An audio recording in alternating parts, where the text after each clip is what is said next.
Hoje a gente vai ter MP3 versus FLAC, vamos discutir também um pouco sobre o mercado de fones usados aqui no Brasil e vamos até a temperatura de água na hora de fazer o café. Esse é o Fale Comigo.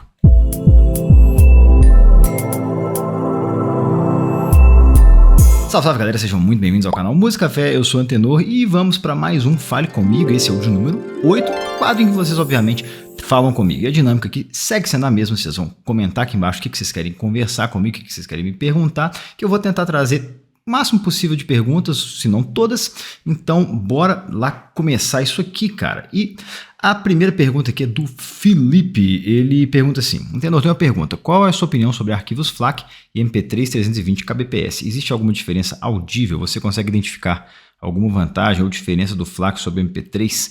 Cara, essa é uma discussão aí também que sempre dá pano pra manga, né? Sempre é polêmico pra caramba. Mas é assim, cara, primeiro você tem que entender o que são esses formatos, né? Eu não sei qual que é o seu grau de entendimento de como é que são esses formatos, mas assim, o FLAC é um formato que não tem perdas, tá? Ele é um formato de compressão só do arquivo, ele diminui um pouquinho o arquivo ali, segmentando algumas coisas repetidas e tal, mas não vou entrar em detalhes muito técnicos, mas na prática você tem um formato wave ali, sabe? É a onda ali em formato digital, da maneira que ela foi captada, naquela taxa de amostragem, naquela resolução. O MP3 é um arquivo lossy, ou seja, ele tem perdas. Ele é aquela música, só que algumas coisas dentro dela são cortadas, tá? Existe um estudo aí de psicoacústica que os caras estudam coisas que nosso cérebro não escuta, né? Porque o nosso ouvido capta tudo, mas o nosso cérebro vai lá e organiza aquelas coisas. Então, nem tudo que o seu ouvido capta, seu cérebro vai, de fato, colocar ali no que você está realmente ouvindo. Então, muita coisa que seu cérebro já deletaria, o pessoal que bolou o algoritmo que faz o MP3 já deleta antes. Então, na prática, para um MP3 de 320 kbps, que é de alta qualidade, você tem poucas perdas, poucas coisas são removidas da música, é muito difícil perceber diferença, a não ser que você seja uma pessoa diferenciada, tá? E eu digo uma pessoa diferenciada que se seu cérebro trabalha de forma diferente, de maneira que ele não delete aquelas coisas naturalmente, entendeu? Isso vai ser um cérebro provavelmente neurodivergente, mas são poucas pessoas conseguem sim notar isso assim, de forma muito nítida, mas para a esmagadora maioria dos seres humanos não vai ter diferença, tá? Independente do sistema que você estiver ouvindo, se você estiver ouvindo no sistema super hi-fi,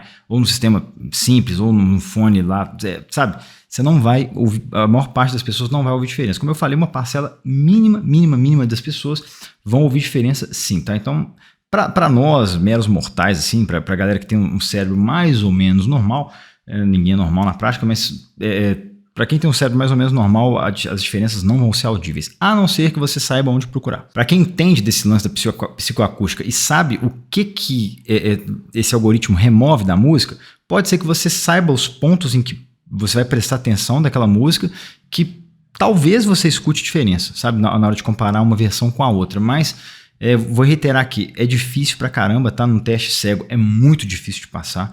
Eu particularmente não conheço ninguém, assim, próximo que tenha passado num teste cego, tá? Que é aquele que o cara pega uma música tipo 128 kbps, converte em 320, converte em Wave, depois pega um arquivo Wave, converte nos outros formatos também e tal, e faz aquele teste cego que você clica. Tem até um testezinho aí na internet que fazem isso, que acho que é do NPR Music, não tenho certeza.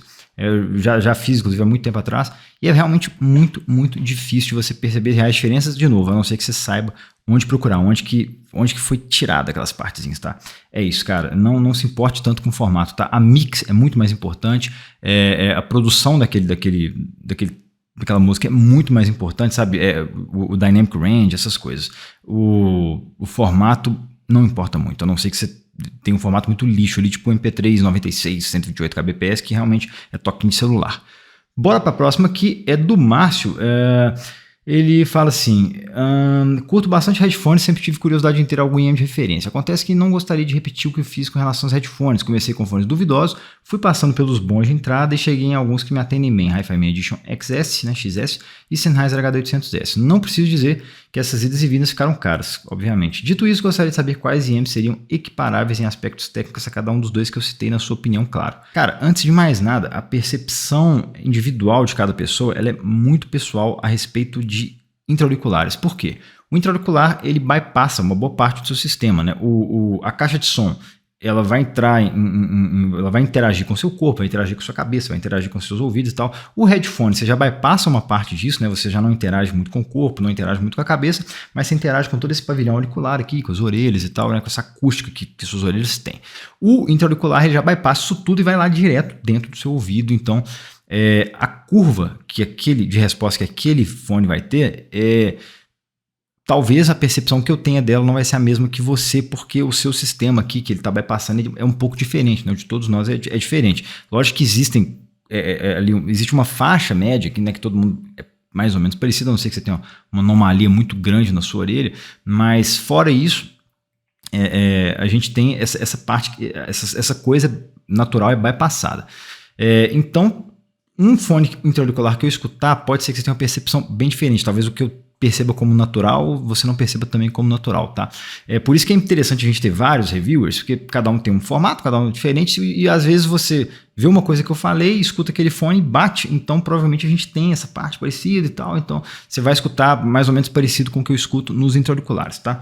Dito isso, feito esse preâmbulo todo, alguns fones que eu acho que podem ser bem interessantes, cara, assim, indo de um barato para um caro, o Edition XS, o KZ-PR2 é interessante, tá? Ele tem essa parte aguda mais brilhante, tal qual o Edition XS, né? Tem esses graves autoritários com boa extensão.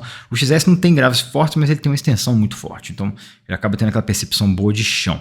Então o KZ-PR2 seria uma opção barata, e tem o do Nutalos, que já tem graves mais sequinhos ali, mas tem também essa parte aguda, mais brilhante ali, mais definida, com a parte técnica legal que o Edition XS tem.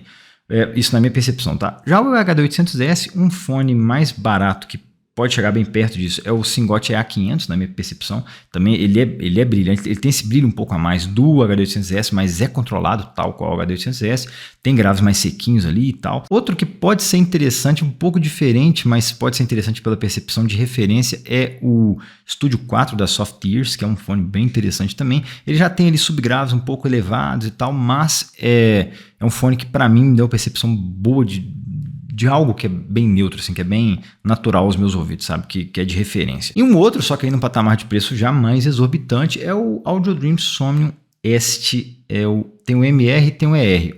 Um tem um pouco mais de grave, tá? Mais eufônico, que é o ER, e o outro é o MR, que é mais secão, assim, aquela coisa bem seca, bem de referência, e ele também talvez fosse uma aproximação legal, tá? Mas de novo, essas são as minhas impressões com esses intra-auriculares em relação a esses headphones. É bem difícil, tá, fazer essa transposição de cabeça, mas cara, seria mais ou menos essa linha para mim, tá? Mas isso tudo pode mudar para você, porque talvez o seu pode virar um auricular e mude as coisas bastante em relação ao que eu escuto. Show! Vamos pro próximo aqui. Ale Correia, fala Tenor, eu de novo gostaria de saber qual é a melhor maneira de verificar se um amp é bem dimensionado para um fone, levando em consideração não só a potência necessária, mas também a tensão e corrente, levando em consideração a impedância e a sensibilidade do fone. Vai aqui um exemplo, comprei um Edition XS, que é um fone de baixa sensibilidade, baixa impedância, e verifiquei que a calculadora de potência dos fones, o quanto o fone precisava de potência, tensão e corrente, blá blá blá.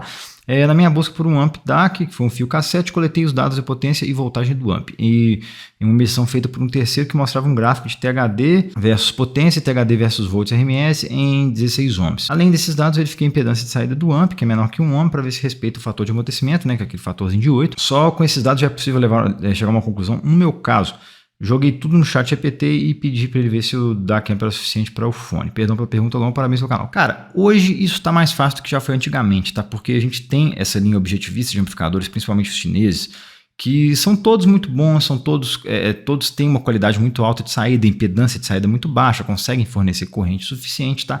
Mas às vezes existem esses probleminhas de casamento, tá? Em amplificadores específicos.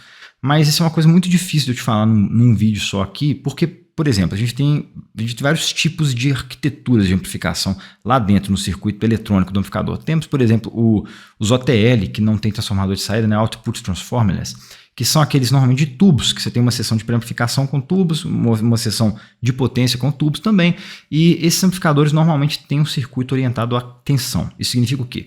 Ele consegue gerar uma tensão altíssima na saída, né? Por causa da arquitetura do circuito, dos tubos.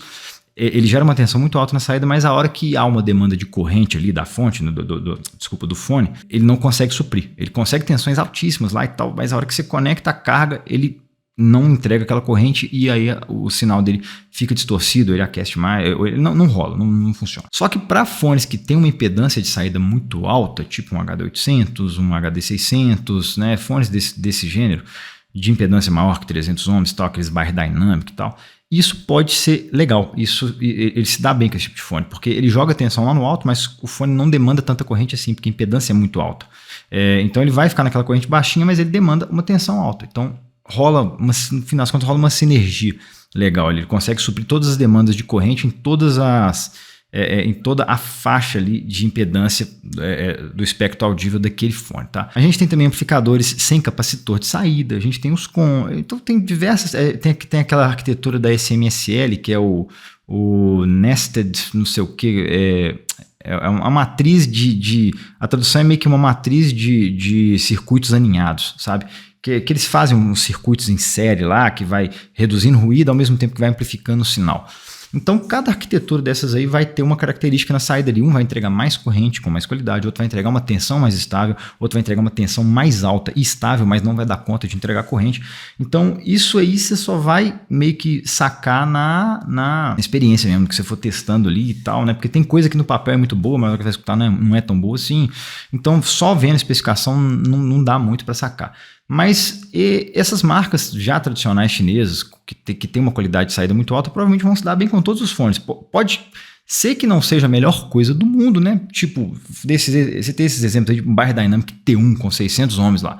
Pode ser que um amplificadorzinho desses SMSL com esse sistema de circuito que eu falei, fique uma coisa meio sem graça. E na hora que você pluga num OTLzão lá, que vai meter uma tensão louca naquele fone, ele vai ficar excelente, sacou? Ele vai ficar melhor, mesmo que seja sutil, você vai perceber que ele pode ficar um pouco melhor. Mas assim, não tem como saber isso só lendo especificações. Claro que você pode se prevenir fazendo o que você fez mesmo, olhando dados como a impedância de saída, tem que ter esse fator de amortecimento de 8 vezes aí, senão você pode cagar a curva do fone. Pode ser que fique bom, mas na maior parte das vezes vai modificar, então não é interessante. Então você está meio que no caminho certo, mas se você quiser algo a mais, você vai aprender isso com experiência e testando coisas diferentes com arquiteturas internas diferentes, beleza? E o Ale Corrêa também mandei outra aqui. Que você acha do mercado audiófilo de usados aqui no Brasil? Eu vejo que a maioria tenta vender os fones no mesmo valor de um novo ou até mais caro, e isso faz zero sentido. Velho, bom, o mercado de fones no Brasil já mudou demais. Não sei quanto tempo você está no esquema de fones aí no hobby, mas há muito tempo atrás existia um mercado bem incipiente aqui e às vezes alguém... Tipo, antes do AliExpress bombar tanto, sabe? Mas às vezes alguém aparecia aí com, sei lá, um Bayer Dynamic, cara. O cara pedia, às vezes o fone custava, sei lá, $150 nos Estados Unidos, o cara pedia milhares de reais, o dólar nem tava tão caro assim. Aparecia coisas mais raras, não Sennheiser, que na época também a loja Sennheiser nem trazia essas coisas para cá, tá? Hoje tem tranquilamente lá, mas na época nem rolava isso. Então, às vezes, os caras apareciam aqui com os fones e falavam, pô, cara, quero esse negócio, e era muito raro, então o preço chegava em valores altíssimos, né? Aí depois começaram a aparecer os lances de redirecionador, porque às vezes o cara, para buscar um fone desse, tinha que ir lá nos Estados Unidos, ou conhecer alguém de lá que traria para ele, né? Aí começou esse lance de redirecionador, e facilitou bastante as coisas, né? Porque você compra lá de um cara qualquer do Redify americano, o cara manda pro redirecionador, e do redirecionador você manda para você e pronto. Você não vai ter nenhum problema do cara não querer mandar uma remessa internacional e tudo mais, né? Então, essas coisas foram mudando. O AliExpress também remoldou demais o esquema do mercado nacional. E a gente tem o momento pré-remessa conforme e pós-remessa conforme. Qual que era o momento pré-remessa conforme? Você comprava uma coisa no AliExpress e, cara, vamos contar com a sorte aqui que vai passar na Receita Federal sem cobrar nada e boas. E tipo assim, já vi muita gente se ferrar pra caramba. O cara compra um DAP lá que custa R$1.500 e no final das contas vai ficar em quase R$4.000, porque paga um tantão de imposto, né? Às vezes barra lá, e DAP principalmente, né? Que parece celular, passa no raio-x lá, brilha, o cara abre, vê que é um troço caríssimo e imposto 110% mais multa. Pelo menos aqui em Minas Gerais, a alíquota dá praticamente 110%, somando o ICMS com o Imposto Federal. Então, é uma facada. E aí, velho, muita gente corria esse risco e tinha gente que levava ferro normal e tinha gente que passava batido lá, declarava $10, pagava imposto sobre $10, nem pagava nada e passava batido. E aí esse mercado, ele meio que se moldou com um certo ágil em cima desse risco. Então, o cara compra um DAP lá. Ele pagou R$1.000 no AliExpress e chegou aqui, não pagou imposto, ficou por R$1.000. Mas teve um outro fulano que pagou e chegou por 2.000 e caramba. E aí o cara que vendeu, que comprou por R$1.000, ele sabe que existe esse risco, que ele assumiu esse risco e que ele pode faturar um pouco a hora que ele for vender. Então o cara vai lá e vende por R$1.200, R$1.500. O outro cara lá que levou prejuízo, ele vai tentar minimizar o prejuízo dele e vai tentar vender ali R$1.800, R$1.700, tá? Isso foi pré-remessa conforme. Então isso acontecia demais, as pessoas cobravam um certo ágio sobre o fone, primeiro pela facilidade de já estar no Brasil, tem uma galera que é ansiosa pra caralho, que é um negócio amanhã, e do AliExpress tinha uma época aí que era 40 dias, 60 dias, aí tinha greve da Receita, você nem sabia quando o negócio ia chegar, então é por isso que cobrava-se esse ágio, tá? Depois do remessa conforme, as coisas mudaram um pouco, por quê? Agora você entra lá, você sabe o preço final, a Receita não vai te cobrar nada mais, o que você vai pagar ali é o que você vai pagar no fone. Então, realmente, no quadro atual, não faz sentido você ter um ágio sobre o fone, porque você não está assumindo risco nenhum. O cara está comprando lá, está pagando já o imposto na fonte e vai entregar na sua casa e depois o remessa conforme, pelo menos para mim, que as coisas estão chegando bem mais rápido. Tem coisa que está chegando em uma semana, então... para velocidade de entrega, isso acabou melhorando um pouco, né? Que esse negócio ficava parado na Receita lá na triagem, às vezes demorava meses, e agora já está triado, já está tudo certo, deve ler um código de barra lá, passa direto e chega em casa. Só que tem gente que já está mais tempo no hobby que se acostumou com esse outro modus operandi aí, e aí o cara vê o preço no AliExpress, às vezes cobra um pouquinho a mais ali, por causa dessa questão do risco, às vezes cobra muito mais, né? Hoje tem gente anunciando já, cobrando preço já com remessa conforme, provavelmente por causa do tempo de chegar aqui no Brasil, né? Que às vezes pode demorar, como eu falei, tem muita gente que é ansiosa pra caramba, o cara vai lá, aproveita e fala, velho, sei que esse fone aqui tá desejado, né? Tá no hype, e às vezes algum doidão tá afim de ouvir esse negócio amanhã, eu vou pôr aqui, vendo por Sedex, o cara me paga o preço que eu paguei lá no AliExpress e tá fino. Então é isso, né? Eu vejo o mercado mais ou menos como isso, e ainda existe o mercado de coisas que vem dos Estados Unidos que ainda é parecido com, assim, as coisas baratearam um pouco, mas ainda é parecido com o que era antigamente, porque não mudou muita coisa assim, com remessa conforme, com nada disso. Mudou que você está sendo taxado sempre. Tudo que eu comprei nos Estados Unidos foi taxado. Antigamente eu comprava uma coisa ou outra, passava direto e tal, tinha esses negócios. Hoje, tudo que eu compro lá, cara, chega aqui é ferro na boneca, sacou? Então, o que eu, né, estando há tanto tempo no hobby assim, o que eu vejo do mercado brasileiro é isso, cara. O Otávio mandou aqui, por que o desdém pela questão da temperatura da água? Da minha parte, eu tenho evitado passar dos 92 nos quadros. Cara, temperatura é um negócio que, assim, a maior parte dos novatos começa a discutir de forma ferrenha, porque é uma coisa muito fácil, tangível ali, né? De você comprar um termômetro e medir a temperatura da água e falar que pra galera que tá visitando sua casa que se você passar dos 100 graus, se a água ferver, você queima o café. Eu já ouvi isso pra caramba. Que é uma mentira, tá? Obviamente, você não queima o café com 100 graus, o café é torrado a mais de 200 graus, é lógico que você não vai queimar a porra do café com uma água fervendo. Mas o que eu acho, cara? Para os iniciantes não se confundirem, eu acho que a temperatura da água é a última variável que você deve mexer, porque senão fica coisa demais. Você vai lá, o cara começa a pensar em granulometria, vai pensar em velocidade de extração, vai pensar em filtro que ele vai usar, ele vai pensar no café que ele vai usar para aquilo ali, num blend, que seja. Aí você vai criar tanta variável, velho, que vira uma equação de 5 variáveis, um sistema de equação com 5 variáveis e só 3 equações. Então fica aquela parada sem solução.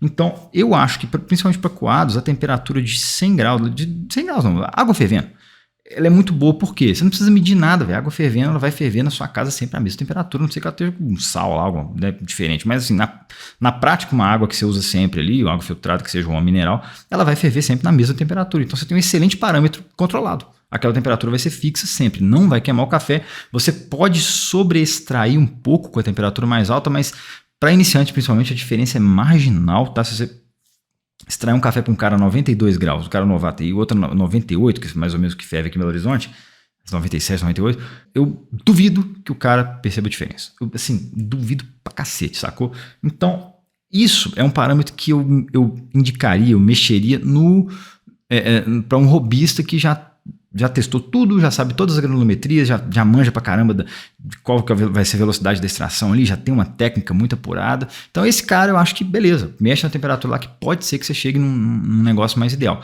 Fora isso, velho, temperatura de fervura, faça seu café lá e boas. Esse papo de que água fervendo queima o café é uma insanidade. Bora para a próxima. É o Eugênio. Antenor, percebi diferença entre duas portas USB diferentes do meu notebook. Senti falta de graves em uma delas e na outra os graves vêm fortes. Tá certo isso? Não é placebo, não. O peso do bumbo no Snark Pup fica muito diferente. mas entre as duas portas do mesmo Note, velho, assim, isso é muito difícil de acontecer, tá? Porque essas portas de um mesmo notebook, elas vão para o mesmo chipset, para o mesmo controlador, provavelmente são do mesmo tipo, né? Ela ser USB 2.0 ou 3.0 não deve fazer diferença nesse caso, mas existem portas USB de um notebook que tem uma alimentação dedicada ali, é tipo como se ela ficasse com 5 volts ligado o tempo todo, sabe? Ela é uma porta mais forte. Mas isso não deveria alterar a tonalidade do DAC. Então, o que pode ser, na minha opinião? Configuração.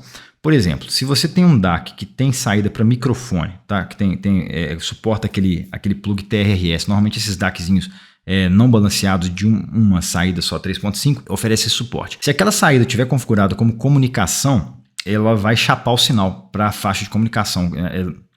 Ele corta a região grave ali, corta a região de agudos acima de, sei lá, 8 kHz e fica só aquela faixa mais média ali que é usada para comunicação, que sua voz fica até meio assim, sacou? Então, pode ser que essa porta USB esteja configurada para comunicação e você nem está sabendo, tá? Esse seria o meu chute, mas convém você dar uma olhada aí e ver se é isso mesmo, mas eu acho que é isso, tá? Depois dá uma olhada em configuração, vê lá como é que ela está setada, como é que está na parte de áudio, né? Se ela está às vezes ela está com a taxa de bits baixa e com uma taxa de amostragem também baixa, na configuraçãozinha mesmo lá de áudio do Windows, tá? É isso não deveria acontecer. Vamos para a próxima, que o Thiago Souza tinha perguntado na anterior sobre o negócio de sinal balanceado, lá agora ele reformulou. Reformulando sobre sinal balanceado, fiquei sabendo que ao usar cabos muito longos, pode acontecer do sinal ficar com ruídos por alguns tipos de interferência, com sinal de rádio, TV, etc. Falei errado quanto a microfonia, quis me referir a quando o cabo age como uma antena, microfone para ruídos e tal. Segundo o que eu entendi, o sinal balanceado poderia atenuar esses ruídos captados pelo cabo. Gostaria de saber se, nesse caso de ruído, um dongle com a saída balanceada conseguiria atenuar os ruídos. Estou ciente que normalmente a função principal do sinal balanceado é dar mais potência, mas gostaria de entender melhor a questão da atenuação de ruídos e se os dongles com essa tecnologia têm de fato essa capacidade. Cara, vamos lá, eu falei que no primeiro Fale Comigo sobre sinais balanceados, mas eu vou te dar uma palhinha aqui de novo. Qual que é o fundamento do sinal balanceado? Você está num estúdio lá, ou numa situação, por exemplo, de um show, que você tem 1 km de cabo, e esse 1 km de cabo é uma antena gigante que vai captar uma caralhada de ruído, que se você não tratar lá no final vai sair no PA e vai ficar todo mundo puto com esse negócio.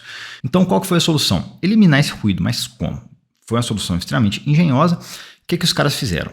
Você tem a saída do sinal balanceado, você vai ter uma onda saindo em fase, tá? E a outra saindo em contrafase, beleza? Então você vai ter essas duas ondas saindo lá, sei lá, da mesa de som, elas vão estar saindo uma em fase e outra em contrafase. E você vai ter 1 km de cabo até a outra ponta lá, beleza?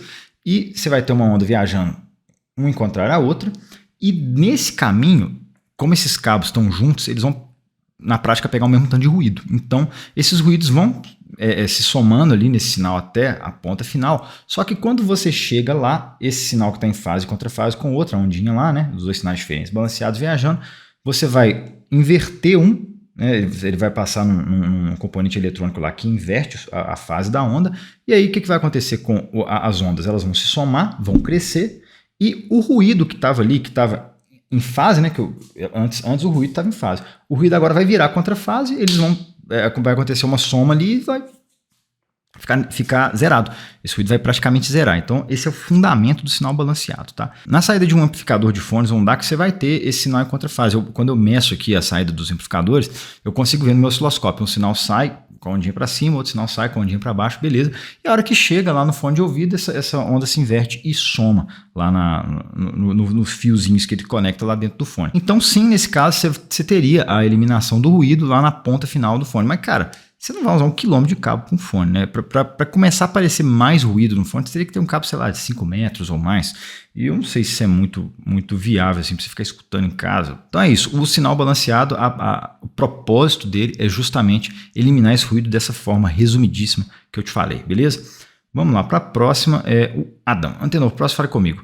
Uma pergunta pessoal minha, por que você não faz uma lista de recomendação? Gosto muito das suas opiniões. Velho, eu comecei a fazer, desde uns 2 Fale Comigo para trás, eu comecei a fazer a lista aqui, mas, velho, eu trouxe um trabalho do cacete. Eu não estava esperando tanto trampo assim, porque eu tenho que ficar revendo todos os fones que eu avaliei no passado, né? E vendo qual que é melhor que o outro e fazendo anotações. E aí eu estou fazendo um ranking bonitinho, colocando um resuminho de cada fone, né? Colocando link, não sei o que, link pro review, e bababá, e posição, e pensando qual que é melhor. Então, assim, tá dando um trampo desgraçado. Talvez antes de ficar pronto eu já lance e avise para vocês. Mas, cara, tá dando um trabalhão. Por isso que não saiu ainda, mas tá em gestação, tá? Eu já tô adicionando coisas lá e tal. Acho que vai ficar uma lista maneirinha. Vamos pro próximo, que é o Valmir. De novo, obrigado pela resposta. Próximo, fale comigo. Se pelo resto da sua vida só pudesse ouvir um in-ear e um headphone da sua coleção pessoal, quais seriam? Não vale tangenciar na resposta. Velho, da minha coleção pessoal, você foi bem específico, então tem que ser do que eu tenho aqui, né? De in-ear, eu iria no TIE Audio Hype 2. Eu adoro aquele fone, é muito bom, direto eu escuto ele aqui, sempre acho maravilhoso. Então seria ele. Ele é o que mais dá certo com o que eu escuto para o meu gosto. E de headphone eu fico muito na dúvida se eu iria de HE500 ou do Hi-Fi HE500 ou o Sivga SV023. Mas no fim das contas acho que eu iria do SV023, que ele é mais fácil de tocar. Então não precisaria carregar muita parafernália. Então é isso. Seria o TIE Audio Hype 2 e o Sivga SV023, que é excepcional. Viu? Não escorreguei. Vamos para a próxima aqui, é o Gleif Riviere. Para o próximo, fala comigo. Recomendação de material sobre equalização, tutoriais, guias, coisa inteligível para o usuário médio. Velho, é o seguinte, eu falei isso há uns 2, 3 episódios para trás aí, sobre o Harman How to Listen. O que ele é? Ele é um programinha de computador, vou ver se eu consigo deixar linkado aqui na descrição, que você vai treinando seu ouvido no que muda cada faixa de equalização, ali, cada ponto que você mexe na equalização digital ali no DSP. E você vai treinando e tentando entender como é que você vai mudar as coisas. Então tem vários tipos de equalização, né? Tem equalização gráfica, que é bem mais simples, você pode ir lá mexer só nos ganhos e ir vendo o que acontece, e aí você vai chegar à conclusão o que é melhor ou não para você, o que cada coisa faz, mas o Harman How to Listen vai te ajudar pra caramba. E tem a equalização paramétrica, que é bem mais complexa, né? Que você vai mexer em fator Q, você vai mexer em ganho, você vai mexer em tipo de filtro, se vai ser pico, se vai ser shelf, o que vai ser. Então tem muito mais coisa para você fuçar ali na equalização paramétrica. Eu, assim, não conheço nada nenhum material que eu tenha consultado, eu aprendi mexendo, fuçando, e eu recomendo que você faça isso, fuça. Se você gosta, se você tem interesse, fuça. E para você treinar seu ouvido e entender o que vai mudar com cada mexida na música, esse Harman How to Listen é excelente. Você vai treinar seu ouvido, você vai entender que se você der um ganho ali em 3 kHz, a voz vai abrir. Você vai entender que se você der um ganho ali em 200 Hz, você pode deixar tudo meio lento, meio embotado. Então, cara, brinca lá, vai brincando na equalização e você vai entender muito bem isso para sua cabeça mesmo processar. Porque eu acho que se você ler algum material sobre isso, dificilmente você vai internalizar tão bem quanto se você estivesse treinando, beleza? Vamos para o próximo aqui, é o Rafael Andrade. Quando respondeu a pergunta do João Pedro em 20 minutos e 8 sobre alimentar um amp ou um DAC dongle, qual seria o nível de volume correto no DAC ou apenas deixar em 100%? Isso é um pouco relativo, tá? Os DACs que você sabe que tem saída no máximo em linha, que significa 2 volts na prática para os sinais não balanceados e 4 volts para os balanceados. Muitos DACs têm isso, tá? Mas tem bastante DAC também que está aquém disso, que entrega ali no máximo 1 volt, esses mais baratinhos todos, nem chega, então você chega a meio volt, 1 volt, então o seu amplificador na ponta final vai ficar subutilizado. E tem o outro lado também que é a tensão demais, se não me engano, coisas da Wi-Fi, por exemplo, o Wi-Fi HipDAC entrega mais que isso, o Wi-Fi que eu avaliei há pouco tempo aqui, como é que é o nome dele, gente? Uno também, acho que ele entrega 3.2, alguma coisa assim. Esse tem que tomar cuidado. Por quê? Se você jogar tensão demais, você pode primeiro rachar a entrada, que significa vai ceifar a onda ali. A hora que a onda chegar no limite da entrada, ela vai dar um cortinho e também para baixo vai acontecer isso. Então você vai ter distorções muito audíveis, vai ficar ruim o sinal. E você pode também estragar. É mais difícil, tá? Mas você pode também queimar a entrada do seu amplificador, de onde que você estiver alimentando com esse DAC. Então, a minha recomendação é que você tente saber qual que é a saída daquele DAC, a tensão de saída daquele DAC em 100%, tá? Muitos são 2 volts, esses melhorzinhos, mais bem feitos, tem 2 volts quando você usa como uma saída de linha, então é 100% lá no DAC. E usa um adaptador, joga para o amplificador e show. Mas procura saber antes, tá? Não vai no chute não, porque é foda. Bora pro próximo aqui. O Enca também tá sempre aqui no canal. Valeu, esclareceu sim pro próximo. O artigo As Cassettes Come Back, The Dilemma is Finding a Tape Deck, assinado pelo Mark Hogan, foi publicado em 3/10 de 2024 no New York Times, levantando uma espécie de redescoberta das fitas cassete por fãs e músicos. A Taylor Swift lançou seu último álbum em vários formatos, incluindo fitas cassete, que atingiram vendas próximas de 23 mil cópias, que é pouco, eu acho, né, para um artista desse tamanho. Esse formato até 30/6/24. Few Moon Drop e We Are Rewind, da França lançaram modelos de tocadores de fita cassete. O que você acha dessa onda? Velho, acho que é uma onda aí de gente mais ou menos da minha idade que tem a saudade de uma coisa péssima, porque fita era uma merda. Eu sou de uma geração que ficava esperando tocar uma música lá no rádio, com a fitinha, com o trenzinho lá, com o adesivinho pra gravar, no jeito pra você apertar o REC e gravar, e às vezes o maluco lá, o locutor falava no meio do negócio, 7 melhores, e você fudia sua gravação, ficava puto com essa merda, e cara, fazia isso demais. Eu tenho certeza que galera com mais de 30 anos aí, muita gente já mexeu com isso, né, que era meio fudido igual eu, fazia isso aí. Então, cara, isso pra mim é só uma parada nostálgica, porque a fita é objetivamente pior pra cacete do que qualquer outra mídia que existe, ou até do que vinil, velho. É ruim demais, tem mais ruído. Você tem que ficar fazendo fast forward lá pra você achar a música que você quer, sabe? Demora um tempão, você tem que rebobinar a fita. Velho, é um absurdo de lixo. Fita é um lixo, na boa. É uma nostalgia aí e tal, beleza, até entendo o cara pôr a fitinha ali, né, dar aquela pensada no passado dele lá, que não era tão bom, mas, velho, objetivamente é ruim, é uma onda aí, é hipster, velho, é igual aqueles malucos, não sei se vocês lembram, tinha uns telefones, que o cara põe o celular no telefone antigo e andava com o telefone, o negócio tá parecendo zoeira, sacou? É um bagulho meio hipster aí, que eu sinceramente acho paia, tá? Eu não voltaria pra fita jamais. Bora pro próximo, o Juliano. Curto muito esse quadro, mas sou aquele que assiste e não entra no hobby. Entrei, velho. A pergunta é, qual fone sugere para usar com o DAC Fose SK2? Caso tenha algum outro DAC para recomendar, pode. Cuba Disco 2 ou HE400SE. Gosto de uma pegada mais grave. Velho, são fones bem diferentes, né? O Cuba primeiro é fechado, o HE400SE é aberto. O Fose SK2 dá conta bem dos dois, né? Na balanceada, principalmente se você usar o HE400SE, ele vai precisar da balanceada. Mas assim, ele é um bom DAC, tá? Pra você usar na mesa e tal. Se você precisar de uma coisa mais móvel, tem outras coisas interessantes, sei lá, tipo um Hybe FC4, algo assim. O Hybe FC4 é bom, que ele é potente, é saída de boa qualidade, controle de volume, papá, eu gosto muito dele. O Fose SK2 já tem que ficar na mesa ali. É bom, é um bom DAC, é um bom DAC amplificador, mas ele é grande. O HE400SE, para mim, em diversos aspectos, principalmente técnicos, ele é bem melhor que o Cuba Disco. Ele tem mais palco sonoro, ele tem agudos mais definidos, ele tem mais definição no geral, os graves dele tem bastante tensão, mais tensão do que o do Cuba Disco, tem essa pegada mais firme, mais resolução. Então, assim, na prática, no geral, eu prefiro o HE400SE, apesar do Cuba Disco tocar de qualquer coisa, né? Você bota na placa-mãe ali, toca, você não precisa de nada para tocar. E, como eu falei, é um fechado contra um aberto. Então, pô, se você quer uma pegada com mais extensão de graves, mais autoridade, o HE400SE é muito legal e você ainda consegue equalizar um pouquinho ali, dar um ganhozinho nos graves e melhorar bastante as coisas para o seu gosto. É isso aí, acho que o Fose SK2 é uma boa pedida e o HE400SE acaba sendo um fone melhor na minha opinião. Bora pro próximo aqui, o João Vitor.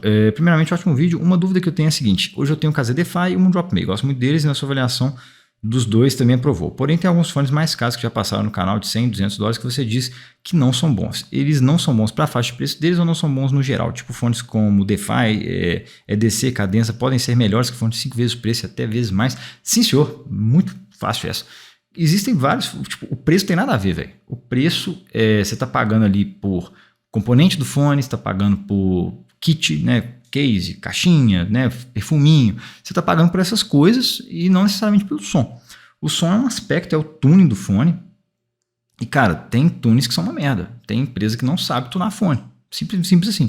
Tem empresa que não sabe ou tem empresa que tem uma curva-alvo muito esquisita, né? Tem umas fabricantes chinesas, até japonesas, que tem um público-alvo oriental ali que tem uma percepção um pouco diferente da nossa. E o tuning para eles lá, o bom é outra coisa, é diferente. Então eu já tive a oportunidade de testar alguns fones aí vindos do Japão e tal, né? Alguns mais orientados também para o mercado chinês, que são bem diferentes, não são necessariamente ruins, mas são bem diferentes. Então tem uns caras que para mim ficaram esquisitos, só estranhos, sabe? E, cara, fone de $1.000, fone bem caro. Então preço não tem nada a ver, tá? Às vezes a KZ mesmo fazia muito isso para inflacionar fone. Antigamente metia 20 armadura balanceado no fone, falei, esse aqui é o KZ não sei quanto, 20, maravilhoso e tal, mais caro, vendi um tanto, porque a galera achava que mais armadura balanceada é mais som, mas não, e muitas delas não estavam funcionando também, né?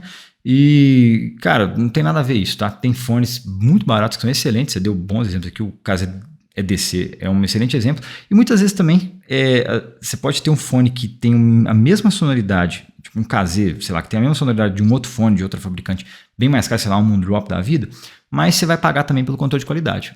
A KZ tem muito problema de controle de qualidade, de coisa que estraga rápido, de fone que você compra hoje, ele soa de um jeito, você compra outro daqui a 2 meses, ele vai soar bem diferente, porque você troca um falante e não falam nada, sabe? Troca o fornecedor ali, a produção deles provavelmente é muito alta. Então você acaba pagando um pouco mais para ter um controle de qualidade em outra empresa que tenha mais prestígio nesse sentido, né? Eu tenho avaliado fones, por exemplo, da NF Audio, eu vejo que o controle de qualidade deles é muito bom, a qualidade de construção ali, o cuidado com os componentes é muito bom, são fones mais caros que às vezes pelo som não justificam, mas pelo todo o resto sim, sacou? Então tem isso, tem disso sim, mas tem muito fone caro também que não presta.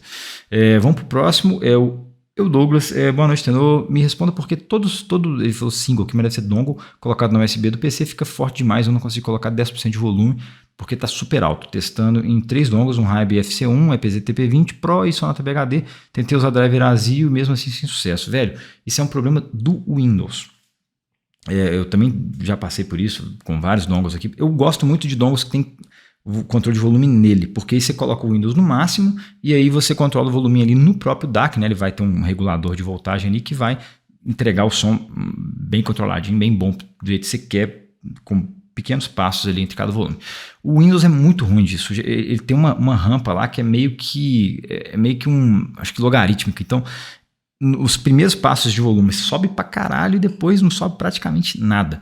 Tá? Isso é um problema de proxy mesmo do Windows. Eu já tentei resolver isso, não consigo, é bem ruim. E então é isso. Tenta mudar para um DAC que tem botãozinho, que eu acho que você vai ser mais feliz, tá? Ou se quiser testar, por exemplo, no celular, isso já não acontece. Se você usar um USB Audio Player Pro, que ele já vai lá no core do chip do DAC e mexe nesse regulador de tensão, e você vai ter muito mais espaço, vai ter muito mais controle de volume. O Windows, velho, bosta, sinceramente, não consegui resolver isso aí até hoje, já tentei de tudo quanto é jeito. Vamos pro próximo aqui, é o Destroyer, estiloso. Qual seria a sua indicação de um upgrade considerável para o Art T10? Gostaria de 2 opções, uma apenas planar e outra que você julgar que vale a pena também, sem limite de preço. Forte abraço. Velho, assim, um upgrade planar, assim, pode ser que nem seja um upgrade para os seus ouvidos, né? Depende muito, mas eu achei ele um pouquinho melhor, é o que é Fine Planar. Ele é um fone um pouco mais controlado, tal, achei ele mais polido. Gostei bastante dele, mais bem feito, tal, né, mais bacaninha, o kit mais maneiro. E sem limite de preço, sem pensar em nada, talvez o Kinera Nana, mas o primeiro Kinera Nana. Ele tem uma personalidade parecida com o Art T10, vai ter bem mais resolução, agudos bem mais bonitinhos ali, mais definidos. E se você quiser uma linha parecida, talvez com mais graves, você curte muitos graves, o Kinera URD, que lembra também o Nana, mas com bastante grave, caralhada de grave. Então acho que seriam essas as minhas recomendações aí de upgrade para ele, mas pode ser que você nem seja upgrade, que o Art T10 é um fone bem bom. O próximo aqui é o Lele Metal. Próximo. Poderia listar seus fones pessoais? Velho, é fone demais, eu vou ficar um tempão falando aqui, mas assim, os fones que eu mais uso hoje da minha coleção pessoal, já falei, o TiAudio Hype 2, eu uso bastante, o meu Hi-Fi Mega 500, o Civiga SV023, tenho escutado bastante esse carinha que tá aqui atrás, ó, esse Civiga Answer, e que mais? Mas assim, tem muita coisa aqui, cara, um fone bem barato, com a qualidade de construção impecável. Olha, os fones da EPZ são baratos e são muito bem construídos, tá? Tem fone ali de 100 conto que bate muito fone de às vezes $500, tá? Agora, um fone caro com a qualidade de construção péssima, deixa eu pensar. Cara, de bate pronto assim, muito difícil, mas pensando aqui, tem uns fones da Hi-Fi Man, principalmente antigamente, aí, HE1000, por exemplo, o próprio HE6, coisa de fone de $3.000, que a hora que você pega, assim, apesar da caixa bonita, a hora que você pega, você fala, velho, fone, sei lá, $3.000, muito dinheiro. E tem também os fones da Focal, da primeira geração, que apesar de serem muito bem feitos, né, materiais muito bons e tal, os fones não tinham controle de qualidade nenhum. Queimavam rapidaço, às vezes já chegavam estragados para as pessoas, né? O Eler, principalmente, e o primeiro Utopia, eles tiveram muito problema. O Utopia custava $4.000 e teve um tanto, assim, um número gigantesco de fones que ou chegaram queimado ou queimaram rapidinho e mais de uma vez, né? Queimava, consertava, queimava de novo, eles até estenderam a garantia de 1 ano para 5. Então, são fones aí que, apesar de muito bem feitos, o kit, tudo muito legal, controle de qualidade meio merda, tá? Bora para o próximo aqui. Bora para o próximo aqui. O último de todos, senhor Sérgio Luna. Pergunta para o próximo, fale comigo. Qual é a fonte mais limpa? Uma batata doce ou uma batata baroa? Água. É isso, gente. Esse foi o Fale Comigo número 8. Muito obrigado por ver esse vídeo até o final. Não esqueçam de deixar suas perguntas aí, seus comentários. Me ajudem, curtem o vídeo. Se inscreve aqui no canal se tiver chegado por aqui agora e visto esse vídeo gigante até o final. Forte abraço para vocês. Até a próxima. E valeu!